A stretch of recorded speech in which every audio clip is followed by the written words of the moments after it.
Mangwanani akanaka vana vaMwari, toda kutenda nemukana watawanigwa wekuti tidzidze uye tikure mukati mechiKristu chatiri kurarama. Mangwanani ano toda kutenda Mwari zvakare nemukana wekuverengwa pakati pevapenyu. Chokwadi ari mazuva ano inyaya kurwadza nechimiro chiri kuitika mukati menyika, asi tinoda kutenda Jehovha nekuti tichiri kuverengwa pakati pevapenyu.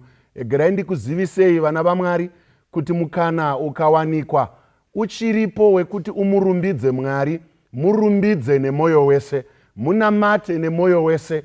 Wana nguva yekuzviwanira nguva yekutaura naJehovha, uwane nguva yekusimudzirwa pakutenda kwako. Mangwanani ano tiri kuda kunodzidza mubhuku raLuke chapter 7 verse 11 kusvika pana 17.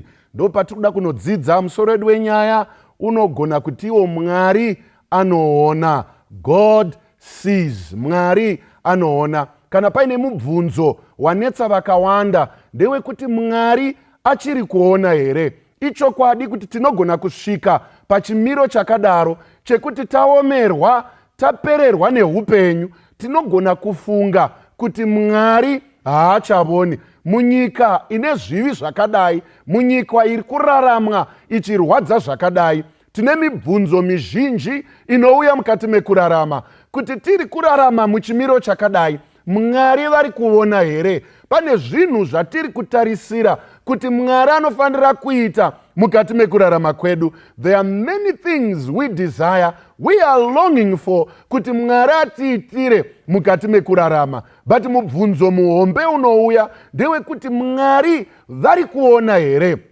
zviri kuitika mukati mekurarama? Munovona vana vaMwari, uchitarisa chimiro ichi, vanhu vari kufa, vanhu vari kurwarirwa, kune vamwewo zviri kuita. Pane paunowanawo tariro yekuti zvokwadi Mwari ari kuona, nekuti chokwadi pamberi paMwari zvinhu zviri kuitika zvinogona kurwadza, but mubvunzo haurambi kubva patiri kuti Mwari uri kuona here. Egerai tinoverenga mubhuku raLuke chapter 7 verse 11 kusvika pa17. Tisati taverenga, egerai titsinzinye tive nenguva yekunamata. Baba wedu vari kudenga, toda kukudanaiwo mangwanani ano. Tauraiwo kwatiri nenzira yakatsanangurika, mutendere shoko iri kuti rigare mukati mehana dzedu. Kana zvaitwa zvapera, tinoshuvirawo Jehovha kuti imimi mutibatsirewo kuti tikuvonei chatiri kushuvira mangwanani ano mumasituations atinawo nekusiyana kwawo.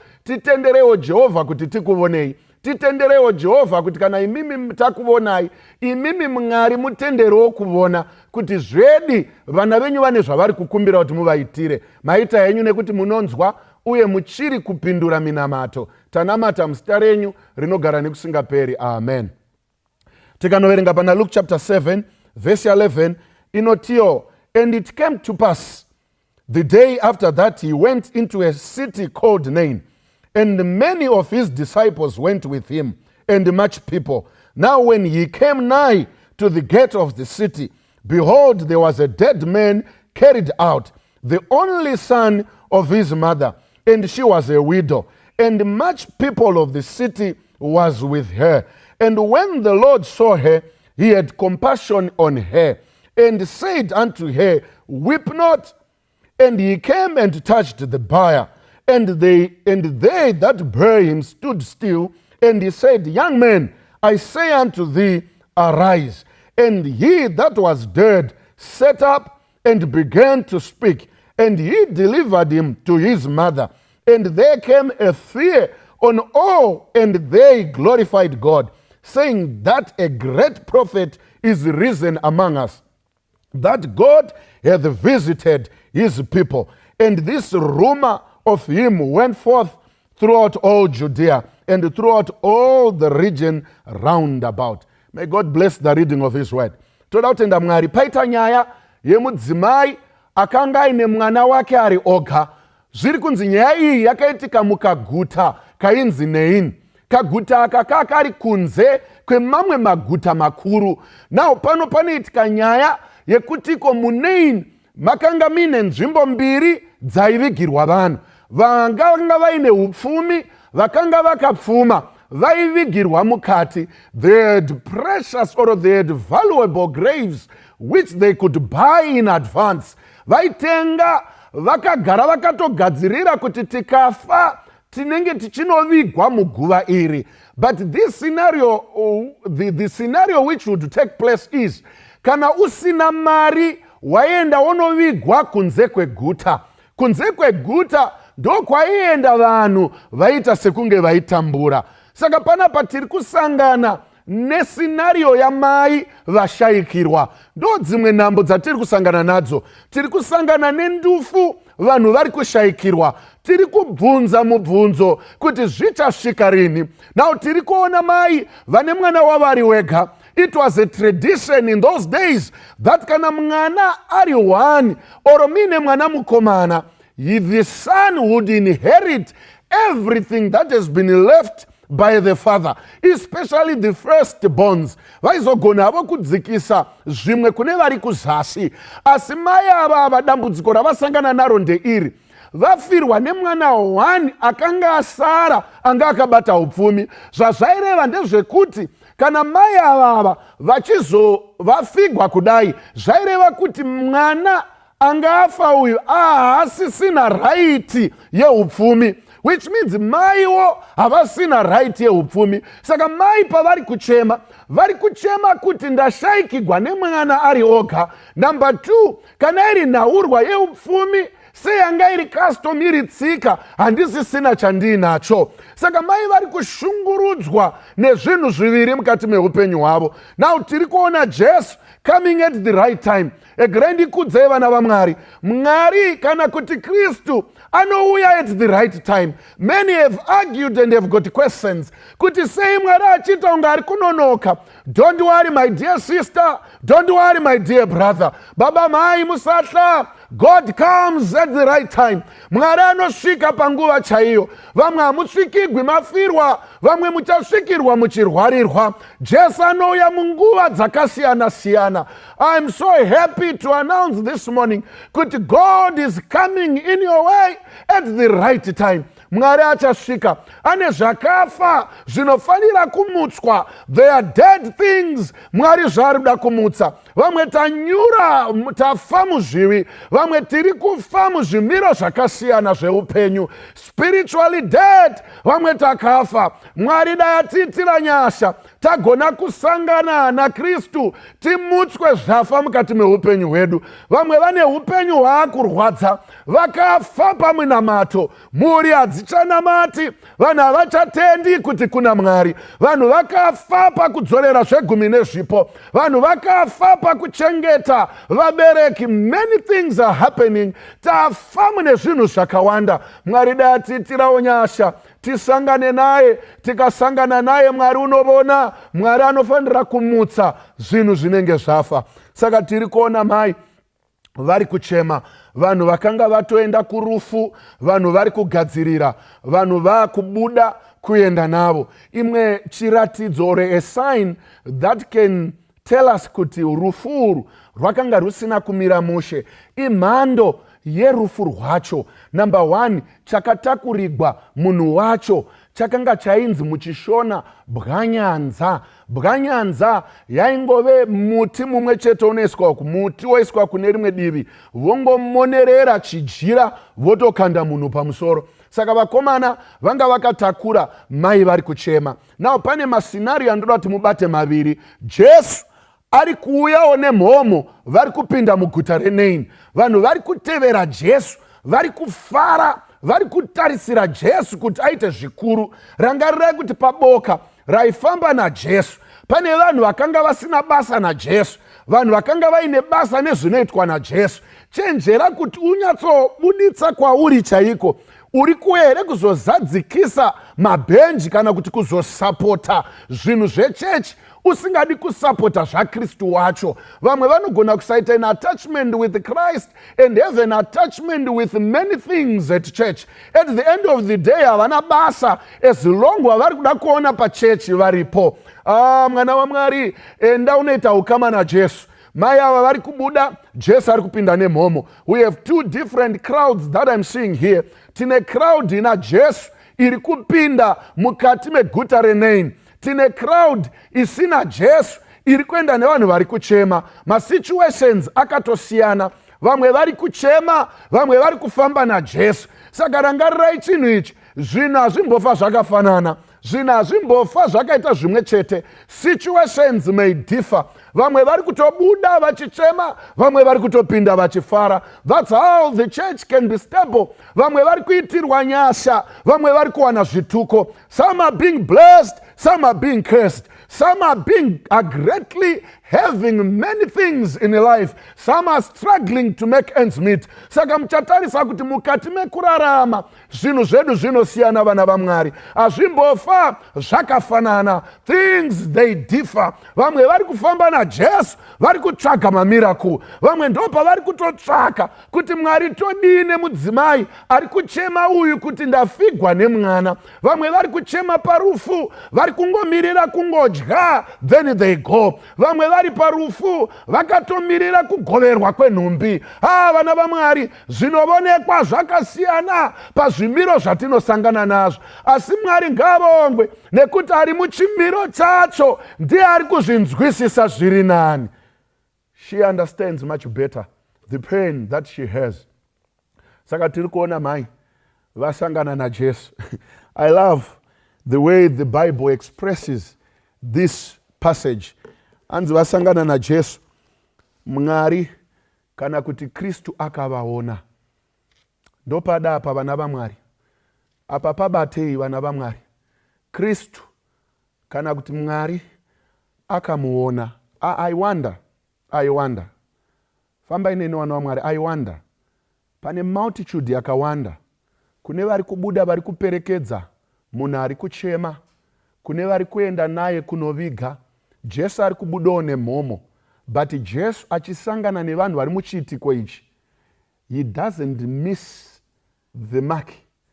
Anonanga pamukadzi, anoona kuti ndiye ari kuchema. Maybe vamwe vanogona kuti mufundisi, ingori nyayo yengoti vanga vakatopfekawo hembe dzeblack kavanga vari parufu ko vaigotadza kuonekwa sei. Mind you, rwakanga ruri rufu rwevarombo uyu. This was not a funeral for those who were well up, vekuti vaigona kupfeka masutu. uyu anga akangopfekawo hembe njee, generally kungoti angonzi rufu rwaitika. But Mwari is not concerned, or Christ is not concerned with the clothing. Batai zvakanaka vana vaMwari. Mwari haasi kunetsekana nezviri kupfekwa. Mwari ari kutsvaka zviri pamwoyo, ndo zviri kumunetsa zvatambudza mai ava. Saka Mwari paanoona mukadzi uyu, hanzi anomuona, hanzi Mwari paakamuona akamunzwira tsitsi. I love the stages dziri kutorwa naMwari pamusoro pemudzimai uyu. Hanzi vakamuona, vamuona vakamunzwira tsitsi, ndokubva vamuti usachema.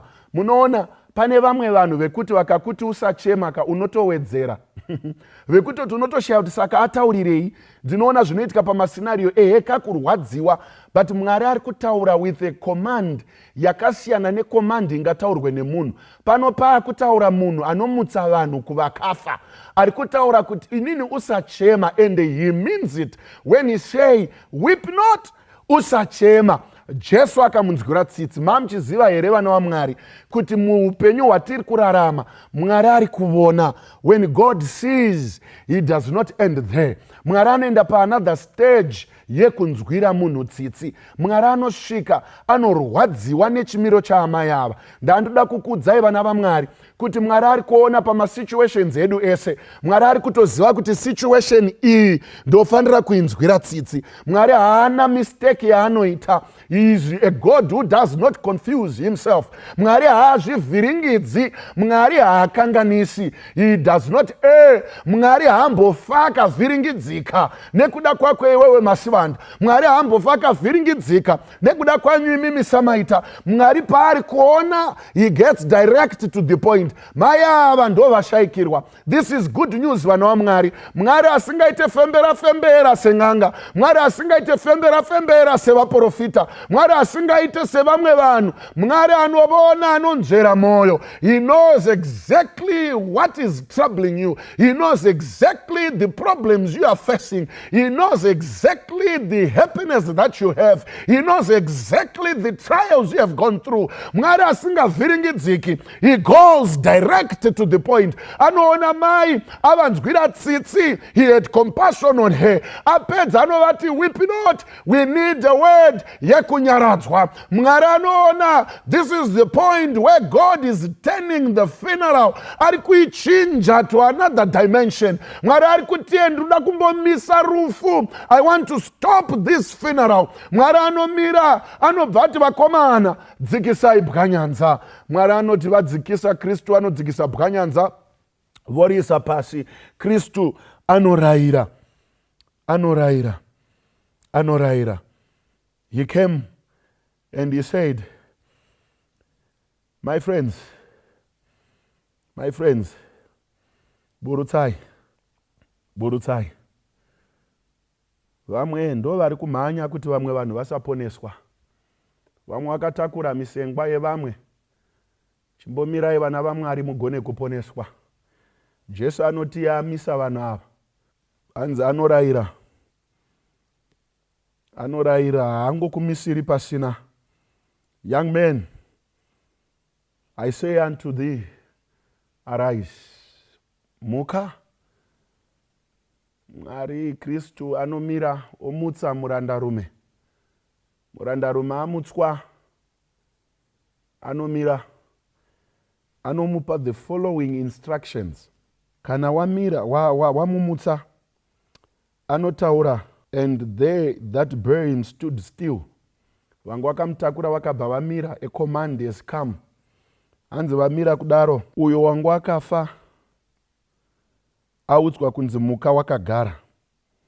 Ndokubva ataura, ndokubva apiwa kuna mai vake. Rufu rukamiswa. Munhu akadzorerwa pachimiro chingatarisirwa naKristu kuti mai vangafare kudzorerwa munhu akakwana. Vana vaMwari tiri kunopendera. Kristu kana abata basa, haasi vanhu vari mahafu-hafu. He completes his job. Munhu anoshanda neperfection. Munhu anoshanda nekuperera. Munhu anoshanda nemoyo wese. Murandakadzi ari kuona activity iri kuitika. Kristu ari kumutsa munhu kuvafi. Kristu ari kumisa rufu. Kana lunch yanga isina kudyiwa, zviri kureva kuti pavari kutodzoka, vari kutodzoka, nyaya dzepalanchi dzinenge dzatosiyana dzasiyiwa kumba.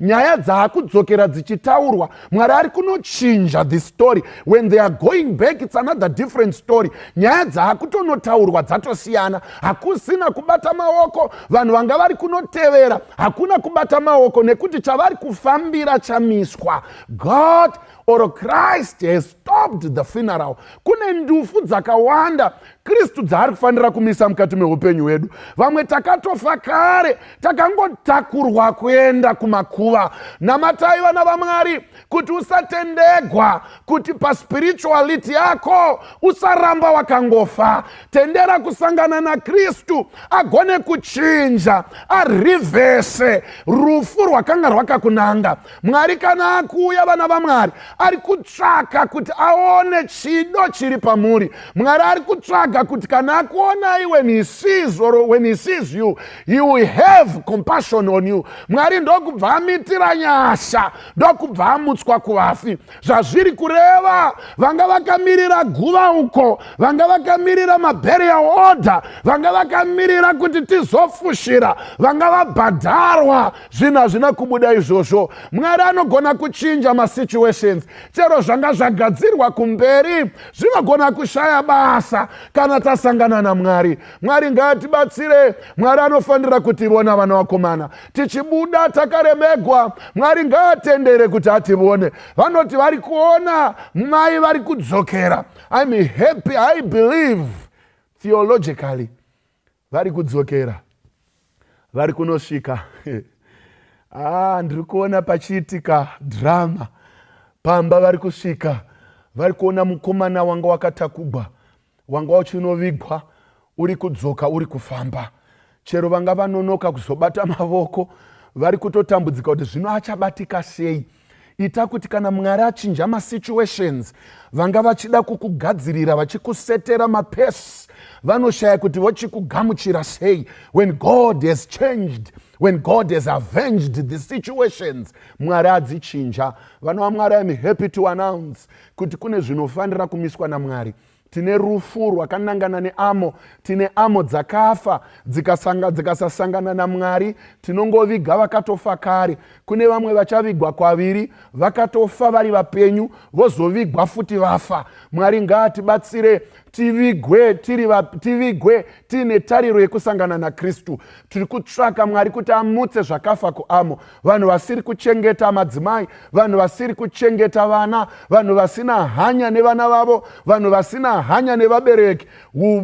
Ubaba hwakasobva kare, hwakaraswa kare. Mwari ngaatiitire nyasha mani, timutswe zvinhu zvakafa mukati meupenyu hwedu. Baba vasina hanya, vasingagoni kubhajeta nekuchengeta mhuri, Mwari ngaatibatsire vamutse vanamai. Vanamai vasina mukanwa, vanamai vane makuhwa, vakafa pachikristu. They are dead Christians. Vari kungofamba vakangotakugwa, havana kana basa ravari kuisa. Mwari ngaatiitirewo nyasha, vatimutsire vanamai vakafa. Vanamai vane vakafa, vane ruvengo, vane godo, vanamai havagoni kuyananisa, havana rudo. Mwari tiitirewo nyasha, mumutse zvakafa mukati meupenyu hwedu. Varipo vakomana nevasikana vari busy kupinda mukati mehupombwe, vari busy kupinda mukati mezvisina kunaka, vari busy indulging in drugs, vari busy indulging in sex. Many things are taking place in their lives. Mwari pindiraiwo muvaone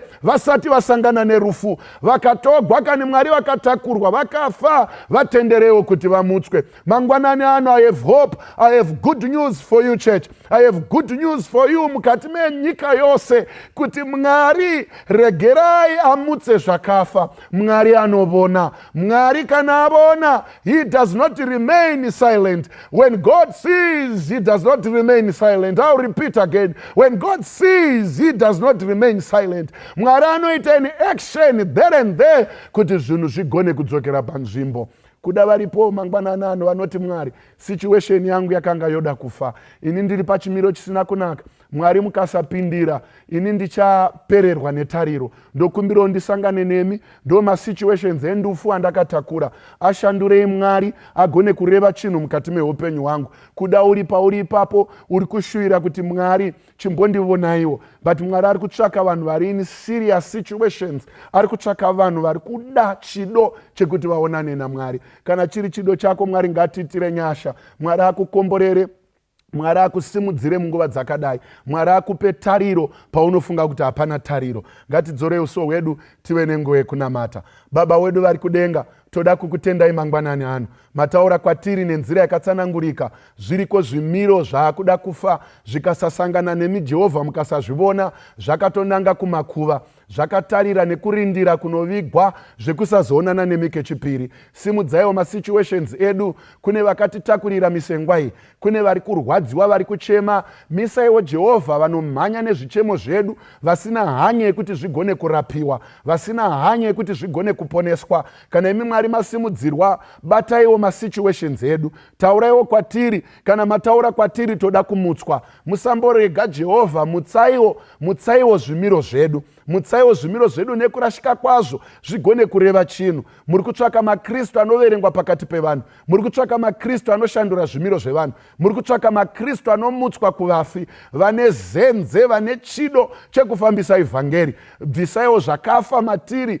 zvatotiuraya, toda kumutsiridzwa mukati meupenyu hwedu. Maitenyu nekuti kana masimudzirwa imi Mwari makatendeka kukweva vazhinji kwatiri. Dzoreraiwo zvimiro zvedu tive nemufaro. Taikuzivai muri vanhu vanobatira Ishe zvakaendepi zvakafa, Mwari simudzirai. Kune vaiimbisa, kune vaiparidza, kune vaiti kana voita witnessing, kune vaisevha vanhu, hospitality, zvinhu izvozvo zvakafa. Vamwe vane zvikonzero zvekuti hatichazvigona, hatina zvatinazvo zvekuti tikuitire Mwari. Aiwa, mutsai zviripo zvishoma izvozvo tigone kuwana raramo. Maitenyu Mwari nekuti munotida, muzita renyu rinogara nekusingaperi. Amen. Kana ndiri mutadzi, Jesu akandifira, wakafa kuti ini ndichagara kudenga, sena wani pamuti, ndinopona na Jesu, harudororwa Jesu, runopinda pamsoro, runotama senyanza, runogara narini, rudo rwakandiona, apo ndiri kusada, kana ndiri mutadzi, ndiri kumuda Jesu, kuda kwangu aziwa, zvene urombo wangu, neupenyu nemoyo, Jesu anochengeta, neupenyu nemoyo, Jesu anochengeta,